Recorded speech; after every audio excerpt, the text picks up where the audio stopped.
paz e misericórdia. Vamos abrir nossas Bíblias. Hebreus capítulo 7, versículos 26 ao 28, finalizando o capítulo. Louvado seja o Senhor. Aleluia. Hebreus 7, 26 a 28. Última porção do capítulo. Vamos encontrar, podemos ler juntos. Com efeito, nos convida um sumo sacerdote como este, santo, inculpável, sem mácula, separado dos pecadores e feito mais alto do que os céus, que não tem necessidade, como os sumos sacerdotes, de oferecer todos os dias sacrifícios, primeiro por seus próprios pecados, depois pelos do povo, porque fez isso uma vez por todas, quando a si mesmo se ofereceu. Porque a lei constitui sumos sacerdotes a homens sujeitos à fraqueza, mas a palavra do juramento, que foi posterior à lei, constitui o Filho perfeito para sempre. Senhor, muito obrigado, Senhor, mais uma vez, pela oportunidade de estar diante da sua santa palavra, contemplar o próprio Senhor, o verbo da vida.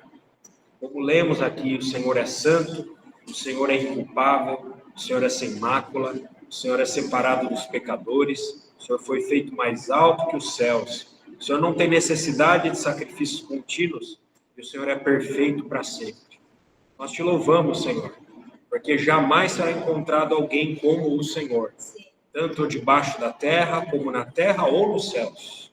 Não há criatura que se compare ao Senhor. Por isso nós te adoramos essa noite, Senhor, por meio da meditação nas Sagradas Escrituras. Pedimos ao Senhor que nos dê espírito de sabedoria, espírito de revelação, e mais do que isso, nos dá uma visão renovada do próprio Senhor, uma visão de quem Tu és, para que possamos adorá-lo, Senhor, para que possamos contemplar como por um espelho a glória do Senhor, ser transformados. Louvado seja o Teu nome. Nós agradecemos ao Senhor pelo privilégio de nós estarmos na nova aliança. É um privilégio. E também pelo privilégio de nós podemos servir e adorar ao Senhor em espírito e em verdade. Deus é espírito. E importa que os seus adoradores o adorem em espírito e em verdade, porque o Pai procura esses adoradores que adorem em espírito e em verdade. Adorar a Deus em espírito e em verdade é um privilégio da ordem de sacerdócio de Melquisedeque, que nós temos visto. Esse tem sido o foco de todo o capítulo 7, como temos visto, falar desta ordem do sacerdócio e compará-la com a ordem de sacerdócio levítico ou arônica. Mas a ordem de sacerdócio de Melquisedeque, infelizmente, nós precisamos dizer isso, infelizmente ela ainda é desconhecida para a grande maioria esmagadora dos cristãos. Você perguntar para um cristão aí fora, já ouviu falar da ordem de sacerdócio de Melquisedeque? A maioria não vai saber. Acha como uma invenção de algum grupo, alguma outra, qualquer outra coisa. Mas é desconhecida, esse é um fato. Mas, amados irmãos, por que nos é importante conhecer essa ordem de sacerdócio, a ordem de Melquisedeque? Porque a única maneira de nós servirmos ou adorarmos o Senhor nessa presente era, de uma maneira que agrada ao Senhor, no Novo Testamento, é segundo essa ordem de Melquisedeque. Segundo essa ordem de sacerdócio. A nossa adoração e o nosso serviço ao Senhor não são mais segundo a carne, não são mais segundo a letra, é segundo o Espírito. Era no caso da dispensação passada, como no caso dos levitas, uma adoração na carne, uma adoração na letra. Mas agora a era já passou. O Espírito Santo foi derramado. E a nossa adoração hoje é em espírito e em verdade.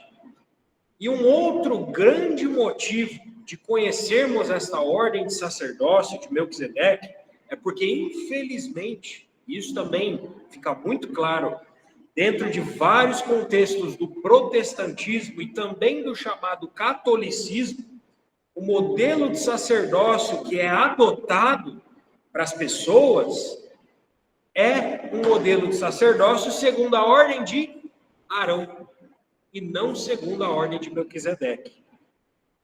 Isso implica no quê? Uma deficiência no serviço a Deus, uma adoração também deficitária. Porque é segundo uma ordem de sacerdócio que já foi ultrapassada, é segundo uma ordem de sacerdócio que é limitada, fracassada, como nós já vimos, né? Cheia de imperfeições, lotada de imperfeições. Aqui mesmo na nossa rua, né? Tem uma grande igreja evangélica, onde os líderes se vestem como sacerdotes da antiga aliança. Tem templo como se fosse da antiga aliança, né? E infelizmente não é só eles. A grande maioria esmagadora. Se você for olhar, tem algo do sacerdócio de Arão ali. O modelo adotado com as suas adaptações é o modelo de Arão. Não é o modelo de sacerdócio de Melquisedeque. Então, algumas dessas cópias, né, desse sacerdócio de Arão, que os grupos cristãos adotam, podem ser bem explícitos, como no caso das roupas, né? Lá usando o quipá, a roupa do sacerdote, chofar e por aí vai. Mas algumas dessas cópias e adaptações do sacerdócio de Arão são mais implícitas, são mais escondidas, mais sutis. Algumas dessas maneiras de atuar, né, de servir ao Senhor. Então, como nós podemos identificar essas maneiras mais sutis? Através das doutrinas. Quando nós conhecemos as doutrinas que são pregadas, nós vemos realmente que ordem de sacerdócio que está presente ali. Por exemplo, quando nós vemos ordenanças exclusivas de Israel, coisas que se destinam especificamente para a nação de Israel, sendo aplicadas à igreja. Existem diversos contextos evangélicos onde isso acontece, e católico também. Por exemplo, quando há pessoas entre os irmãos consideradas pessoas sagradas, pessoas intocáveis, não toque no ungido do Senhor. Tal pessoa, ele é ungido mais do que os outros. Tal pessoa, ela é especial. Tal pessoa é infalível. O que a pessoa fala não é a pessoa sagrada. Como era na antiga aliança. Modelo da antiga aliança. Então, existem pessoas dentro desses contextos que são colocadas num patamar acima dos demais. E, por vezes, assim, o chamado sacerdócio, em muitos contextos cristãos, pertence, se você parar para reparar, uma família, até. Como era no caso de Arão. Só a família de Arão podia servir ao Senhor, só eles poderiam estar lá na adoração. Em muitos contextos é só a família, só aquela família, aí todo mundo bate palma para eles, colocam eles como especiais, e esse privilégio de servir e adorar ao Senhor é vedado aos demais irmãos, que são considerados como uma espécie de apenas ouvintes ou espectadores, né? Então, criam-se classes de clérigos e leigos, nada diferente do que era Israel, né? Uma tribo servia a Deus como sacerdotes, e as outras 11 não podiam. A palavra de Deus diz em 1 Timóteo 2,5 que há um só Deus e um só mediador entre Deus e os homens, Cristo Jesus, homem. 1 Timóteo 2,5. Mas nos contextos que a gente está se referindo aqui, existe um mediador do mediador. A pessoa não pode ir em Jesus direto, não, tem que passar pelo fulano para você poder chegar em Jesus. Então, é cheio de rituais, de festas, dias sagrados, lugares físicos considerados sagrados, templos, objetos sagrados, sacrifícios repetitivos, união daquilo que é santo com aquilo que é o Estado, por exemplo, né? Portanto, coisas políticas entrando dentro da igreja, entre tantas outras questões que a gente poderia ficar citando aqui. Todas essas questões pertencem ao modelo de sacerdócio de Arão, e não segundo o modelo de Melquisedeque, do sacerdócio de Melquisedeque. Graças a Deus, o nosso texto de hoje, que é considerado o clímax do capítulo 7, irmãos, realmente é o clímax. Não que os outros textos não fossem preciosos, tudo na Escritura é precioso. Mas esse texto é considerado doxológico, se usar uma linguagem teológica. O que isso significa doxologia? Adoração. É um texto de pura adoração ao Senhor. Um texto de adorar ao Senhor. Então, esse texto de hoje, esses 3 versículos, sem sair do assunto do sacerdócio, focaliza na pessoa que é o sumo sacerdote dessa ordem. Ele não foge do assunto do sacerdócio, que já estava sendo falado e muito bem detalhado. Nós vimos isso semana passada, retrasada e por aí vai.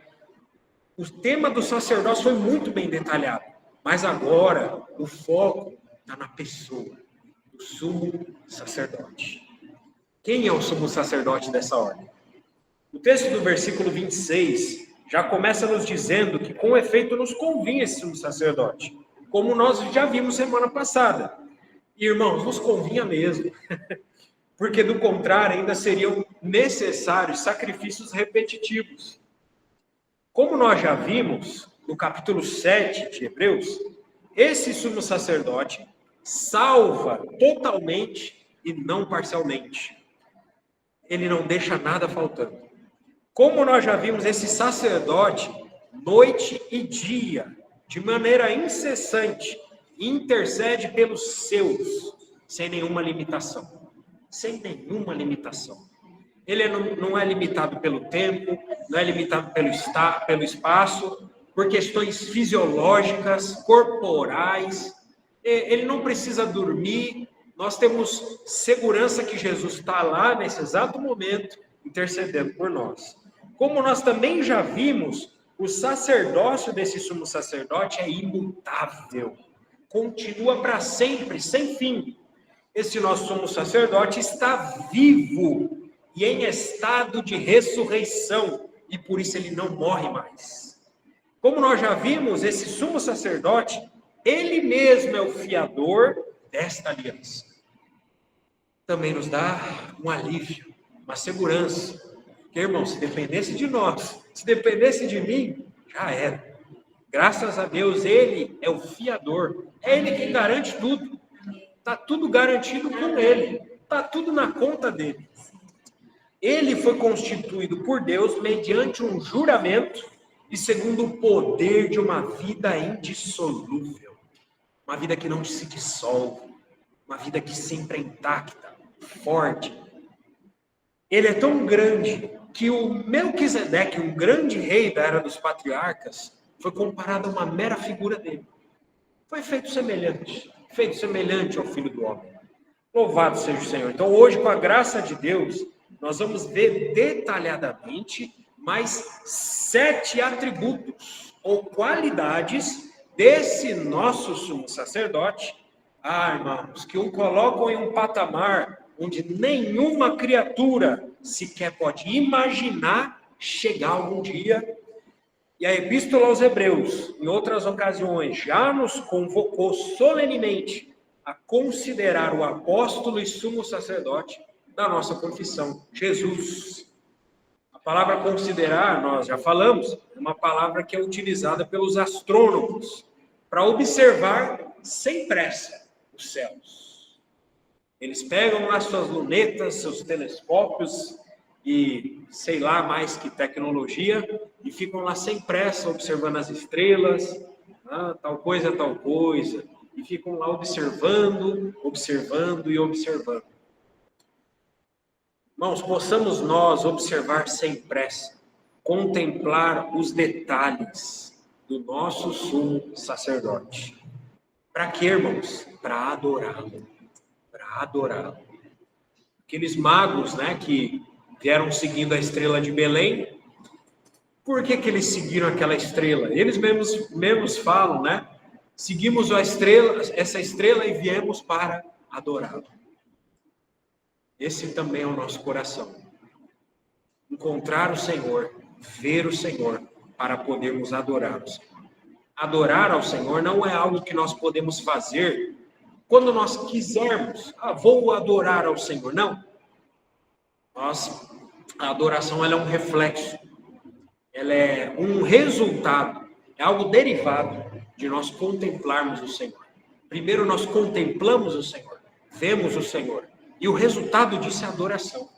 A adoração é algo espontâneo de ver o Senhor. De olhar. Ver os detalhes do nosso amado.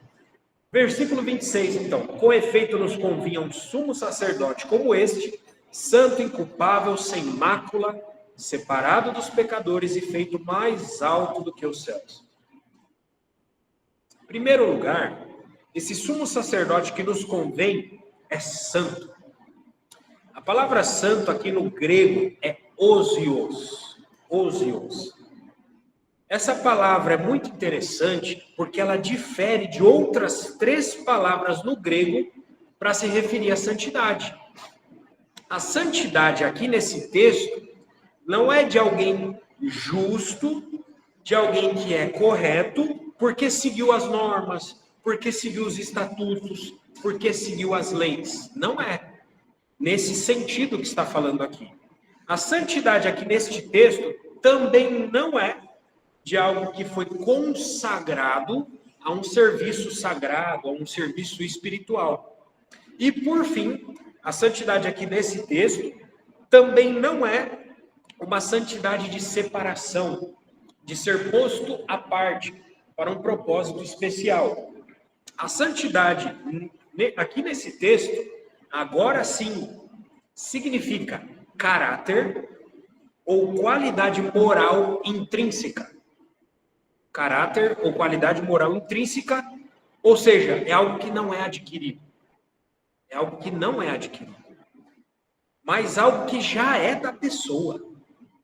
Não é algo que Jesus adquiriu, mas algo que ele já tinha, sempre teve. Então, até na santidade, o nosso Senhor difere de nós. A nossa santidade é adquirida. A dele é intrínseca. É natureza dele ser santo. Deus é santo. É claro que ele também, como homem, ele nos abriu o caminho da santidade. Ele nos foi o precursor do caminho da santidade, como homem. Nos deu um modelo de santidade, sendo justo por seguir a lei, sendo consagrado por serviço de Deus e também por se separar tantas e tantas vezes, se colocando à parte para o propósito do Pai, para a vontade do Pai, para o propósito de Deus. Ele é santo, tanto interiormente quanto exteriormente. Louvado seja o Senhor. Salmo 16:10 diz o seguinte: pois tu não deixarás a minha alma no Hades. Texto que se refere ao Senhor profeticamente. Nem permitirás que o teu santo veja corrupção. Salmos 16:10. Se referindo ao Senhor. Lucas 1:35 também se referindo ao Senhor. Respondeu-lhe o anjo: o Espírito Santo virá sobre ti e o poder do Altíssimo te cobrirá com a sua sombra.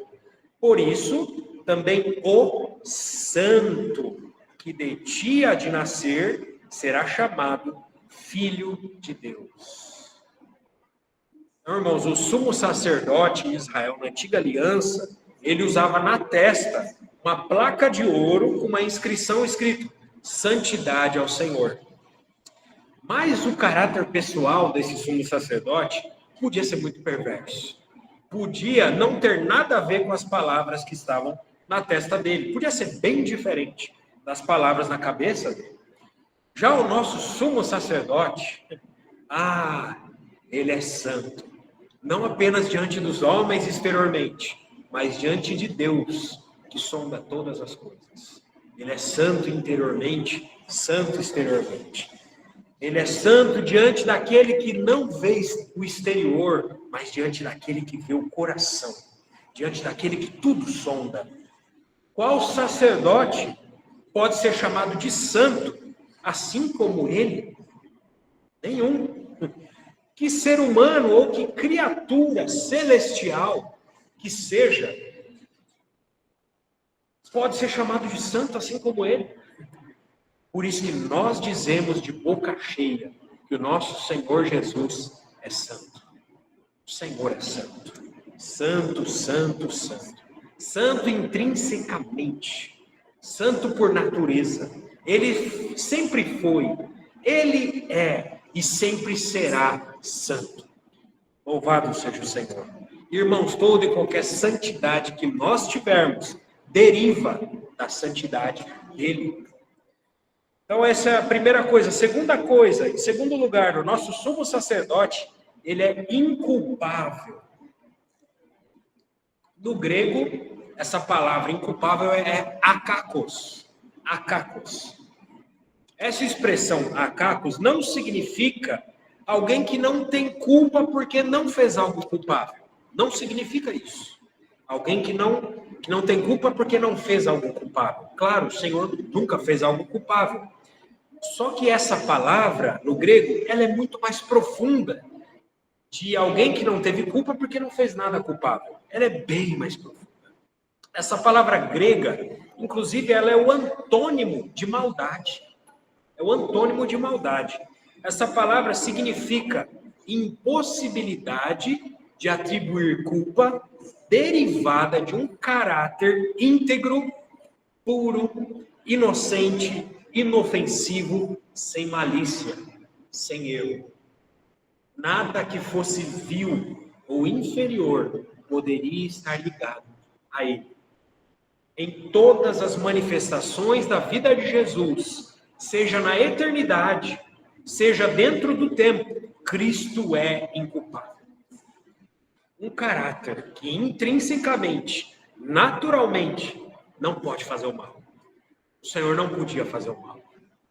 Para todas as criaturas, inclusive eu e você, a possibilidade de fazer o mal está em aberto. Nós podemos fazer o mal. A possibilidade de todos nós, anjos, demônios, todos os outros tipos de criaturas no universo que existem, a possibilidade de fazer coisas culpáveis está disponível. Disponível. E o mal foi feito, nós sabemos. Tanto nos céus, Satanás se rebelou, quanto na terra, o homem desobedeceu Deus e se tornou um pecador. E esse pecado passou a todos os homens, a morte também. Todos pecamos, destituídos, fomos da glória de Deus, todos nos tornamos culpáveis. Então o mal foi feito e o mal está disponível. Coisas culpáveis nos estão disponíveis para fazermos. Mas essa possibilidade de fazer o mal e de se tornar culpado de algo é contrária à natureza e o caráter do nosso sumo sacerdote. Ele é o antônimo disso. Louvado seja o Senhor. E ele aqui, nessa terra, nos deu um exemplo para seguirmos os seus passos. E, irmãos, ele colocou o seu Espírito Santo dentro de nós, para nós vivermos também vidas inculpáveis. Por isso nós afirmamos, Deus é o bem supremo, bom só tem um. Como a palavra de Deus diz, né? Bom só tem um, que é Deus. Os sacerdotes da velha aliança, eles foram cheios de culpa. Criaturas no céu também foram achadas culpadas. Cristo é inculpável. 1 Pedro 2:22. Ele não cometeu pecado, nem houve engano em sua boca. Isaías capítulo 53, versículo 9. E lhe puseram a sepultura com os ímpios e com o rico na sua morte, ainda que nunca cometeu injustiça, nem houve engano na sua boca. Em terceiro lugar, nosso sumo sacerdote, ele é sem mácula. No grego, amiantos. Amiantos. A pedra de amianto, inclusive, deu origem a essa palavra. A ideia por trás dessa palavra não é de algo que foi achado sem mácula, porque deliberadamente não se maculou. Não é isso. A ideia por trás dessa palavra é de algo inalterável. Inalterável. Algo impossibilitado de ser manchado, maculado, de ser sujo. Na lei, para o Cordeiro da Páscoa, havia procedimentos para a lei, né, na festa da Páscoa, que era uma figura de Cristo, esse Cordeiro da Páscoa. Êxodo 12, versículo 5 diz: o Cordeiro será imaculado, macho de 1 ano, tomai-o das ovelhas ou das cabras. E 1 Pedro, capítulo 1, versículos 19 e 20, dizem o seguinte: irmãos, que versículo maravilhoso.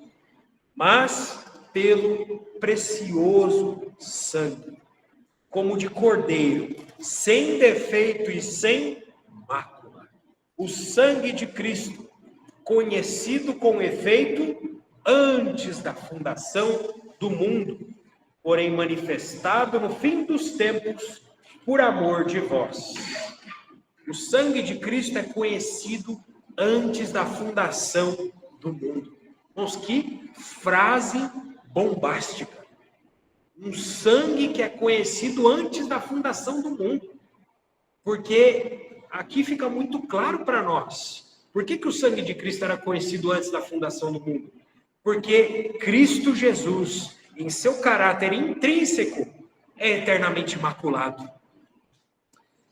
Que sacerdote foi achado assim? Que criatura é pura assim? Nosso Senhor, além de ser desde a eternidade imaculado, ele viveu aqui em seus dias na carne como alguém sem mácula. Não foi achado pecado nele.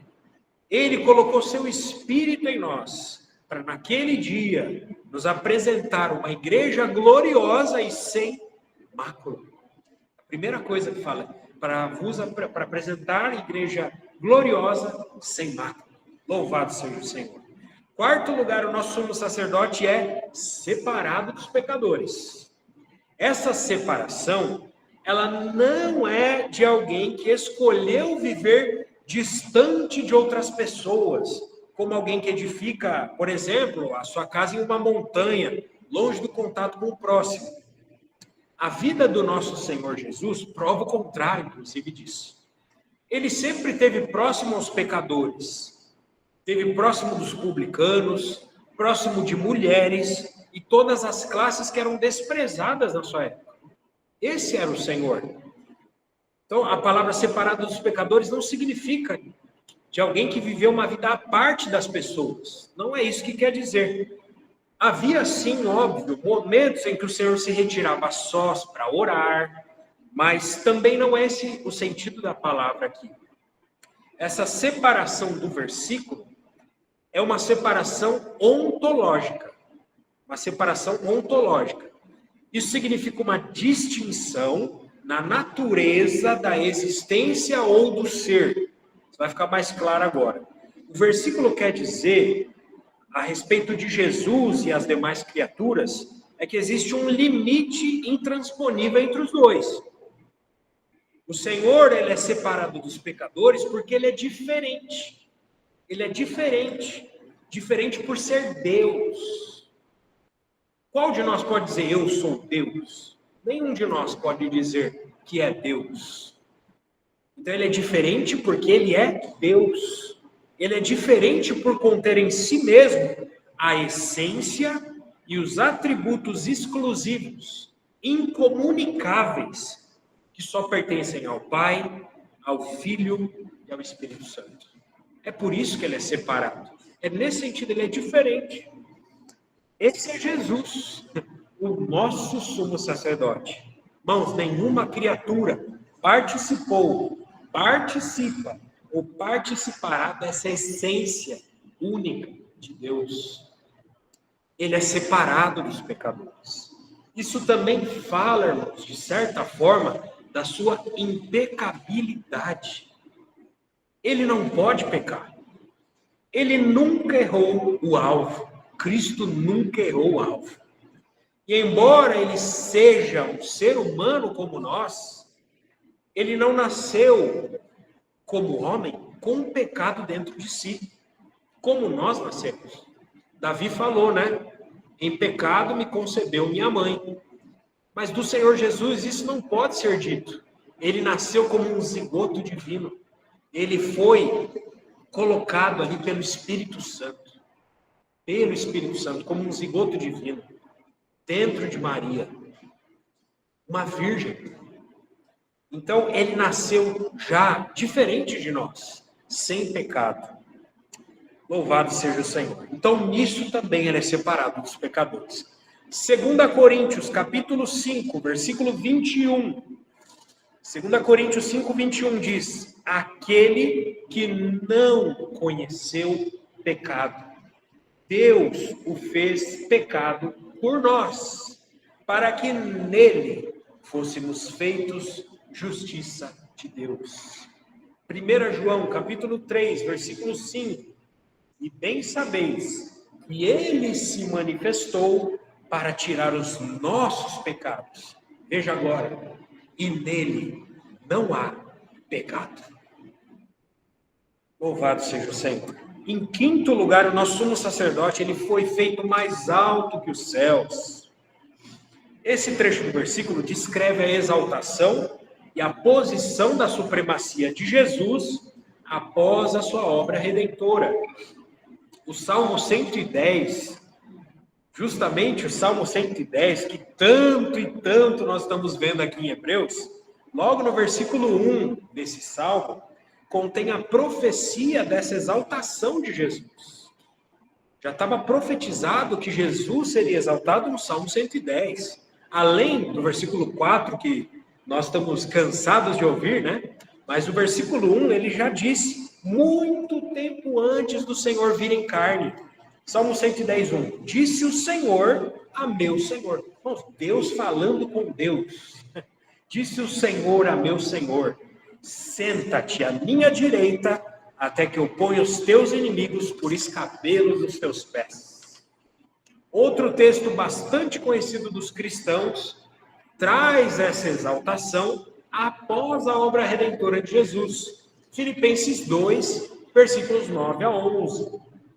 Filipenses 2, 9 a 11 diz: pelo que também Deus o exaltou sobremaneira, e lhe deu o nome que está acima de todo nome, para que ao nome de Jesus se dobre todo o joelho, nos céus, na terra e debaixo da terra, e toda língua confesse que Jesus Cristo é Senhor, para a glória de Deus Pai.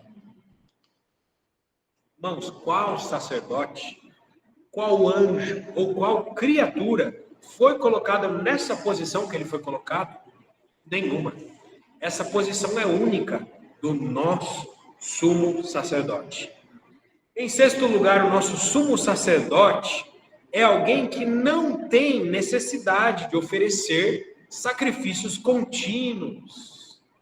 Isso está no texto do versículo 27 de Hebreus 7, que não tem necessidade, como os sumos sacerdotes, de oferecer todos os dias sacrifícios, primeiro por seus próprios pecados, depois pelos do povo, porque fez isso uma vez por todas, quando a si mesmo se ofereceu. Esse texto mostra que havia uma necessidade em Israel, os sumos sacerdotes da linhagem de Arão, por pecarem continuamente, precisavam de sacrifícios também contínuos. Sacrifícios na medida dos pecados. Peca continuamente? Sacrifício contínuo. Todos os dias em Israel eram feitos sacrifícios pelos pecados dos sacerdotes e também pelos pecados do povo.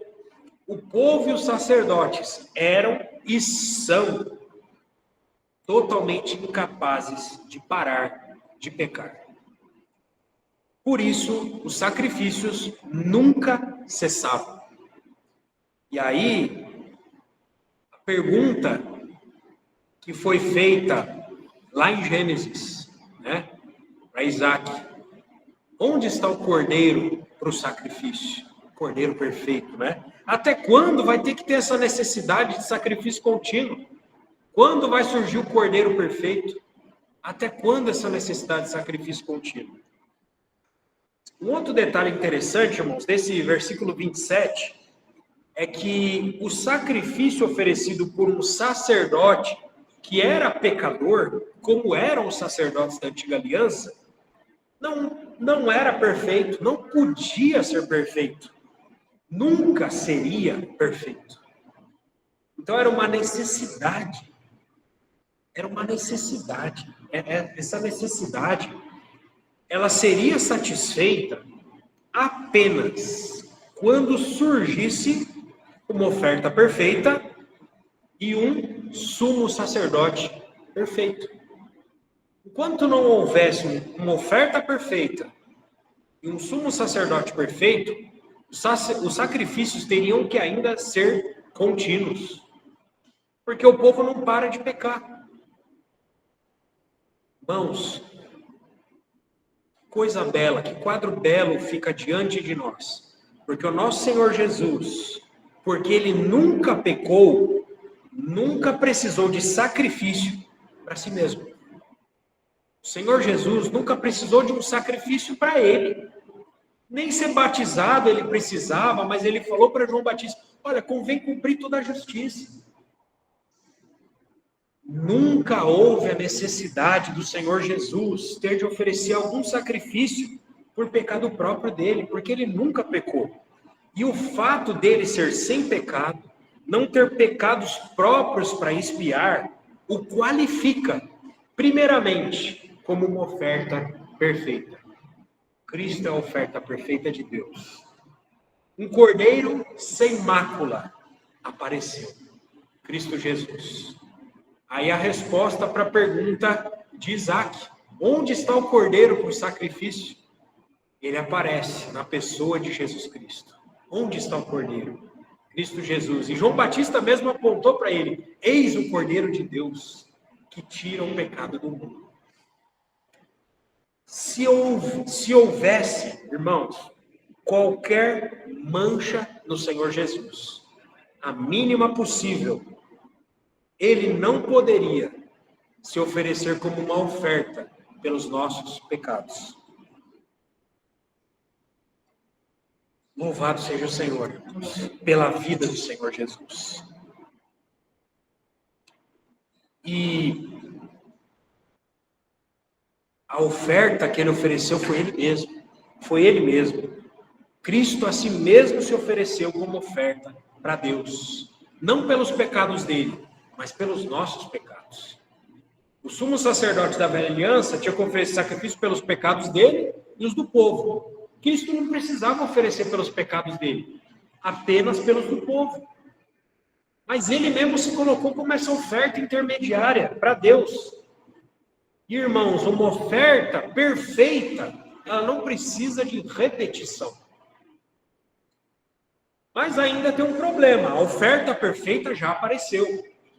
O cordeiro perfeito já apareceu. Mas lembremos que na antiga aliança os sacerdotes eles eram imperfeitos, eram pecadores. Isso por si só tornava as ofertas ainda imperfeitas. E tudo imperfeito. Então, ainda que houvesse a oferta perfeita, aquele que intermediar essa oferta perfeita também precisa ser perfeito. Também nós precisamos de um sumo sacerdote perfeito. Louvado seja Deus, porque Jesus Cristo é ambas as coisas. O Senhor jurou e não se arrependerá: tu és sacerdote para sempre, segundo a ordem de Melquisedeque. Então o Salmo 110:4 já profetizava a vinda desse sumo sacerdote perfeito, convocado, juramentado por Deus.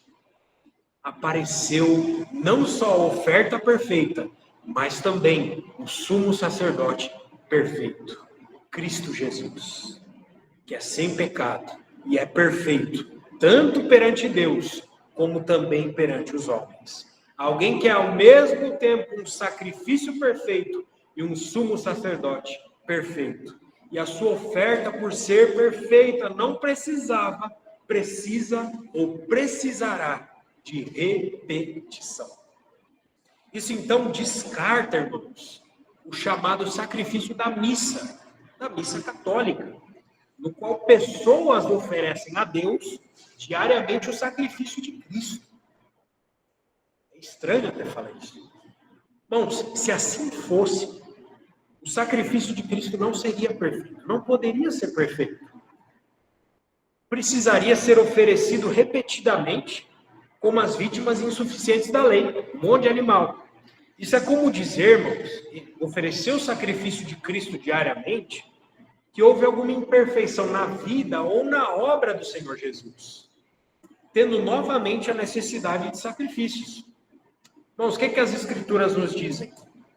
Efésios 1:7. Em quem temos a redenção pelo seu sangue, o perdão dos pecados, segundo as riquezas da sua graça. E Colossenses 1:14 nos diz, no qual temos a redenção pelo seu sangue, o perdão dos pecados. Colossenses 1:19 e 20. Porque aprove ao Pai que nele habitasse toda a plenitude, e havendo por ele feito a paz, pelo sangue da sua cruz, reconciliasse consigo todas as coisas, quer sobre a terra, quer nos céus. E 1 João, capítulo 2, versículo 2. E ele é a propiciação pelos nossos pecados, e não somente pelos nossos próprios, mas ainda pelo mundo inteiro. Oh, que sumo sacerdote é esse! E o final do versículo 27, ele é enfático ao nos dizer sobre o sacrifício de Cristo. Fez isto uma vez por todas, quando a si mesmo se ofereceu. Irmãos, o padrão da velha aliança era imperfeição, e por causa disso, continuidade. O padrão da nova aliança é perfeição, e por causa disso, as coisas são feitas de uma vez por todas. Algo perfeito não precisa ser repetido. Querer repetir aquilo que é perfeito e já foi feito de uma vez por todas é um sacrilégio. É um sacrilégio, pois diz com esses atos, com esses sacrifícios, que aquilo que foi feito não é perfeito. Se foi feito de uma vez por todas, não há necessidade de ser feito novamente. Hebreus capítulo 10, versículos 11 e 12. Hebreus 10, 11 e 12. Ora, todo sumo sacerdote se apresenta dia após dia a exercer o serviço sagrado e a oferecer muitas vezes os mesmos sacrifícios, que nunca, jamais podem remover pecados. Jesus, porém, tendo oferecido para sempre um único sacrifício pelos pecados, assentou-se à destra de Deus. Se Jesus mesmo se assentou à destra de Deus, é porque a obra está consumada. Irmãos, é destrutivo para qualquer paz de consciência, de qualquer crente em Jesus, enfraquecer a nossa confiança na perfeição do sacrifício de Cristo e rebaixar o nosso sumo sacerdote e a nossa confiança nele, ao querer oferecer novamente aquilo que já foi oferecido de uma vez por todas. E nós vamos ver mais adiante os capítulos 9 e 10 da Epístola aos Hebreus. Esses capítulos, eles giram, eles orbitam em torno destas palavras. Uma única vez, uma vez por todas. Nós vamos ver muitas vezes essas palavras nos capítulos 9 e 10 de Hebreus. Uma única vez, uma vez por todas. Porque é esse o padrão da nova aliança. É perfeição. E uma confusão que pode ser feita na mente de muitos e muitos crentes é que quando nós estamos na mesa do Senhor, estaríamos nós oferecendo novamente o sacrifício de Cristo? De jeito nenhum. Mas, infelizmente, é isso que eles tentam fazer na missa católica. A mesa do Senhor é o momento em que nós, cheios de gratidão em nossos corações, cheios de paz em nossos corações, cheios de paz com Deus, Ele nos reconciliou. Irmãos, nesse momento nós nos recordamos daquilo que foi feito de uma vez por todas. Nós não estamos oferecendo de novo, nós estamos recordando aquela coisa tão perfeita, aquela obra tão perfeita, aquele sacrifício perfeito, aquele sumo sacerdote perfeito. É um memorial que nos dá esperança. O pão e o vinho, eles não se transformam no corpo e no sangue literais do nosso Senhor. Não há transubstanciação. O que há no pão e no vinho, quando o partimos, comemos e bebemos, é realidade espiritual. Realidade espiritual. Nós estamos ingerindo para dentro de nós realidades espirituais. Quando nosso Senhor Jesus disse, fazer isso em memória de mim, ele não disse para fazer o sacrifício dele de novo. Não é esse o sentido das palavras do Senhor. Mas para fazermos o ato de partir e comer o pão e beber do cálice, é isso que ele fala, fazer isso. Coma o pão e beba do cálice. Porque se vocês comerem o pão e beberem o cálice, vocês estão anunciando a minha morte até que eu venha. Então, comer o pão e beber o cálice não é um ato que faz a repetição do sacrifício, de jeito nenhum, mas que relembra esse sacrifício perfeito, feito de uma vez por todas. Então, irmãos, em sétimo e último lugar, o nosso sumo sacerdote da nossa confissão, que nós estamos contemplando e adorando, ele é perfeito para sempre. Isso está no texto do versículo 28.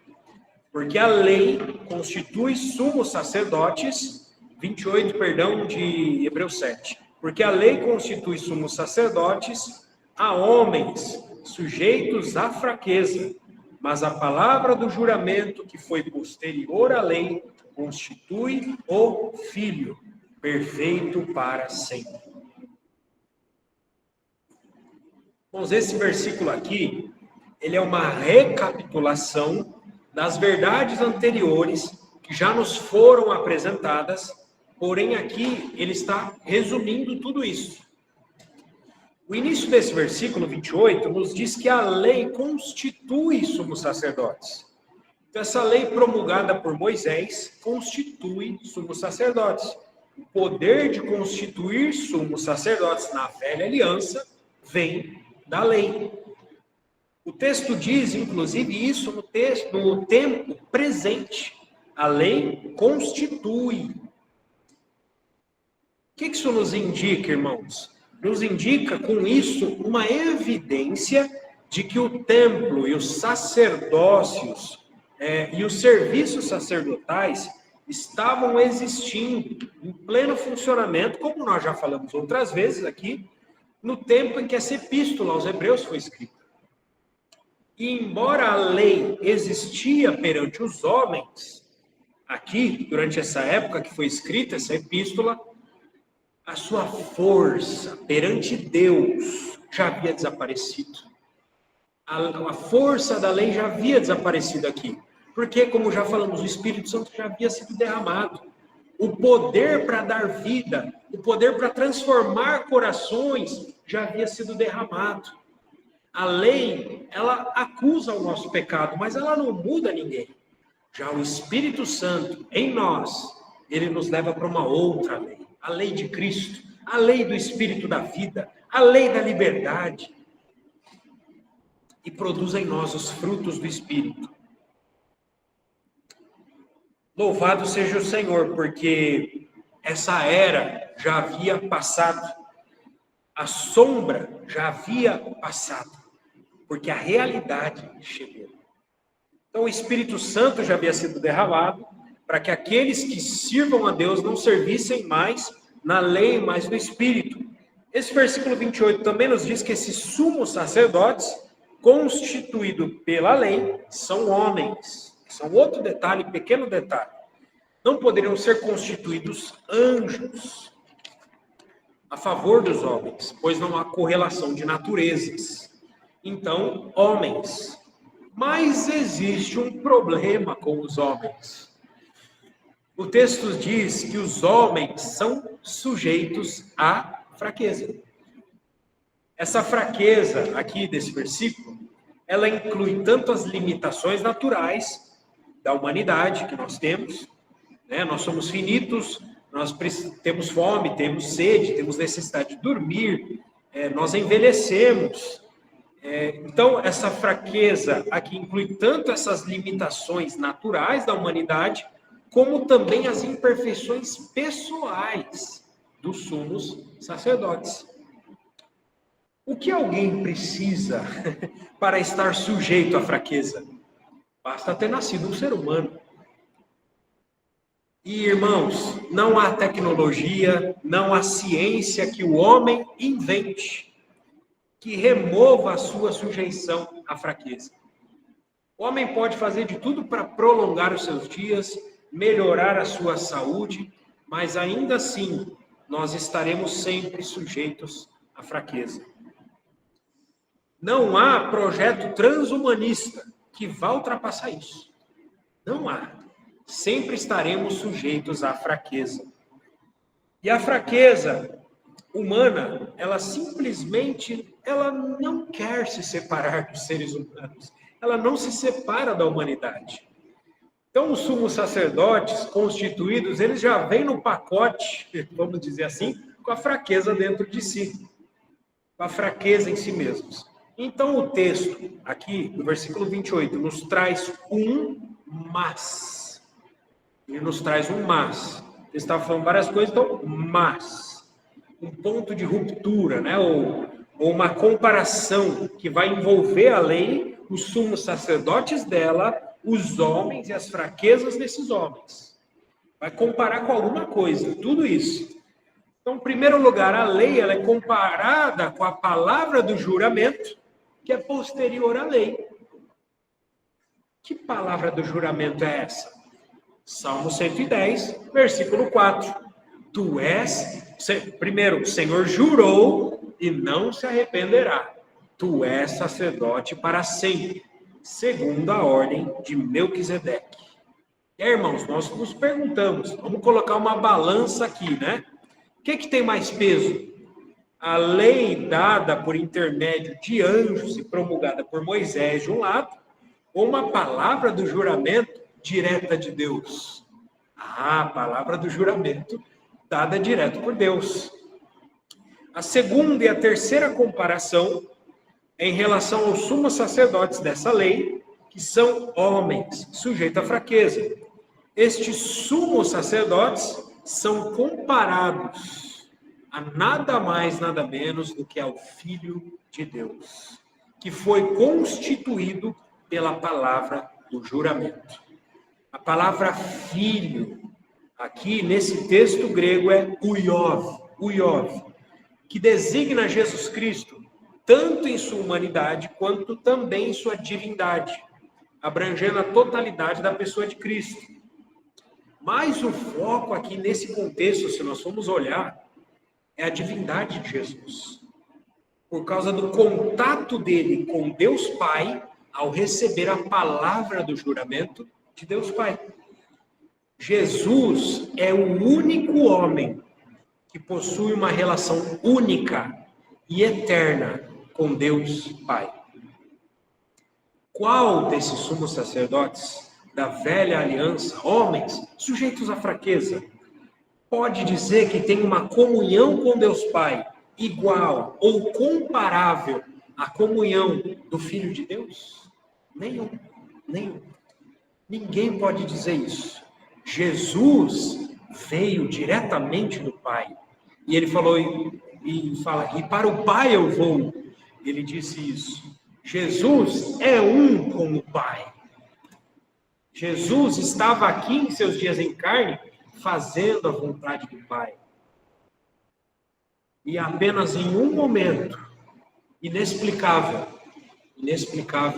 para nós, talvez algo que não se consiga sequer expressar de fato. Aquelas horas onde o Senhor, as únicas horas em toda a eternidade, onde Jesus ficou separado da comunhão com o Pai. Foi só aquele momento. Mas que homem pode se comparar a Jesus? Que homem pode dizer que teve uma vida de comunhão com o Pai como Jesus? Nenhum. No princípio era o Verbo, diz o texto de Evangelho de João 1, no princípio era o Verbo estava com Deus, e o Verbo era Deus. Ele estava no princípio com Deus. Todas as coisas foram feitas por intermédio dele, e sem ele, nada do que foi feito se fez. E o Verbo se fez carne, versículo 14, e habitou entre nós, cheio de graça e de verdade. E vimos a sua glória como do unigênito do Pai. E aí o texto de 1 João, capítulo 1, versículo 1, o que era desde o princípio, o que temos ouvido, o que temos visto com os nossos próprios olhos, o que contemplamos e as nossas mãos apalparam com respeito ao Verbo da vida. Irmãos, nós vamos colocar numa balança. Quem tem mais peso em todo o universo do que o Filho de Deus? Jesus pesa mais do que tudo, do que todos. E é por isso que o versículo 28, no nosso texto de Hebreus, conclui dizendo que esse Filho de Deus é perfeito. E essa perfeição de Jesus tem a qualidade e duração eternas. É algo que jamais poderá ser perdido. A perfeição de Jesus não foi não foi atingida pelo sacerdócio levítico, mas foi atingida e é realizada pelo Filho de Deus. Ele deu a sua vida, morreu voluntariamente, ressuscitou vencendo a morte, sendo um varão aprovado por Deus. O primogênito dos mortos, ele ascendeu aos céus e se assentou. É o nosso advogado lá hoje. Quando Satanás vem conversar conosco, né? Satanás, fala com o meu advogado. Ele está ali, ó, intercedendo por mim. Eu não quero papo com você não, Satanás. Ele está sentado aí nos céus, numa posição mais alta do que todo e qualquer ser, criatura. Oh, irmãos, a natureza divina, a autoridade eterna, a superioridade inatingível de Jesus Cristo o qualificam como sumo sacerdote final da nova aliança. E é a perfeição eterna de Cristo que torna o seu sacrifício irrepetível. O sacrifício de Cristo é irrepetível. Diante de tudo isso, irmãos, é com esse sumo sacerdote com quem nós podemos contar. Nosso dia a dia, momento de fraqueza, que nós temos, somos homens, como vimos, né? Fazemos parte da humanidade, temos fraqueza, temos debilidades, temos doenças, passamos por circunstâncias psicológicas difíceis. É com esse sumo sacerdote que nós contamos. Nós temos somente com ele, com Jesus Cristo, plena certeza de que sempre que precisarmos, ele irá nos socorrer com o seu sacerdote. Ele nos socorre com esse sumo sacerdócio. Irmãos, alguém com tantos atributos como ele é ou não é digno de nossa inteira confiança. Ele é ou não é digno da nossa consagração. Ele é ou não é digno de entregarmos, como sempre e sempre, as nossas vidas a ele.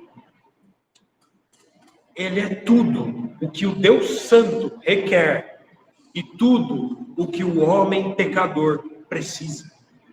Tudo se encontra nele. Tudo. Cristo é o sumo sacerdote ideal. é o perfeito sumo sacerdote, o nosso grande sumo sacerdote. Irmãos, ele nos fez aceitáveis no amado. Ele nos fez aceitáveis no amado. Nós temos paz com Deus. Nós que não éramos povo, alheio à aliança, alheio às promessas, ele nos enxertou na videira, nos tornou aceitáveis.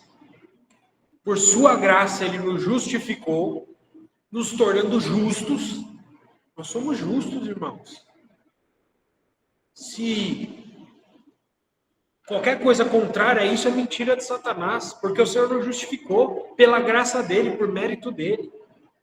Então, qualquer papinho que venha na nossa mente, ó, você não é justo, não. Sou sim, porque a obra dele me tornou justa. E logo já não sou eu quem vive, mas Cristo vive em mim. E esse viver que agora tenho na carne, eu vivo pela fé no Filho de Deus. Que me amou a si mesmo e se entregou por mim. Então, irmãos, ele nos tornou justos, nos justificou, ele nos salvou, ele está nos santificando e nos glorificará naquele dia. E nós só podemos fazer uma coisa diante desse sumo sacerdote: é o adorar, o adorar e o adorar. O livro de Apocalipse, aqueles serafins, capítulo 4, aqueles seres celestiais que ficam 24 horas, de maneira ininterrupta, olhando para a face do Senhor. De todas as criaturas que existem no universo, e são as criaturas que estão mais próximas de Deus, esses serafins.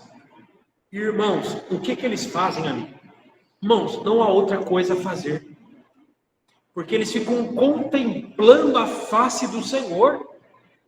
E ao contemplar a face do Senhor, eles olham a face do Senhor e não há outra coisa a ser dita, a não ser santo. Aí o outro olha, é santo. Irmãos, tem um irmão que diz que a palavra santo, ela junta, é como se fosse uma junção de todas as qualidades de Deus junto, para tentar expressar o que ele é. Então, aqueles serafins que estão olhando para o Senhor o tempo inteiro, e irmãos, olhar para o Senhor, aquilo lhes dá uma infusão, os enche com algo tão grandioso em si. Olhar para o Senhor não é somente algo exterior, mas algo que os invade interiormente de tal forma que eles queimam. Eles queimam. É até isso algo que vem da palavra serafim, algo abrasador. Então, eles são abrasados porque eles estão diante da face do Senhor e o contemplando. E ao contemplar, eles queimam e gritam, santo, porque não há outra coisa a ser falada ao contemplar a face daquele que é santo. Possamos nós contemplar cada vez mais esse sumo sacerdote nas nossas vidas. E ao contemplá-lo, o adorar. O Senhor possa continuar nos abençoando. Louvado seja o Senhor. Senhor, nós te adoramos porque o Senhor é um sumo sacerdote inatingível, Senhor. Ideal, perfeito. Ó, Senhor, e dizemos que o Senhor é belo, dizemos que o Senhor é amável, dizemos que o Senhor é tudo que nós precisamos, Senhor. A oferta perfeita que satisfez o coração de Deus. O Senhor foi uma oferta de aroma agradável ao Senhor, muito mais do que qualquer outro sacrifício. Eles eram apenas uma sombra daquilo que viria, tão perfeito. O Cordeiro perfeito e sem mácula, inculpável. O Senhor não teve culpa, Senhor. E o Senhor se ofereceu como um Cordeiro tão perfeito, sem mácula, para nos dar esse precioso sangue e nos salvar. Obrigado, Senhor.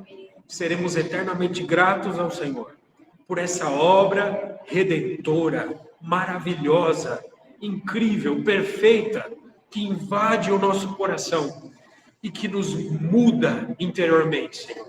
É contemplando, Senhor, que nós mudamos. Senhor, livra-nos, Senhor, de contemplar outras coisas. Livra-nos, Senhor, de gastarmos o nosso tempo contemplando, considerando coisas que não são, Senhor. Oh, Senhor, vamos gastar a nossa vida, Senhor, diante de Ti, para a Tua glória, Senhor. Em nome de Jesus. Amém.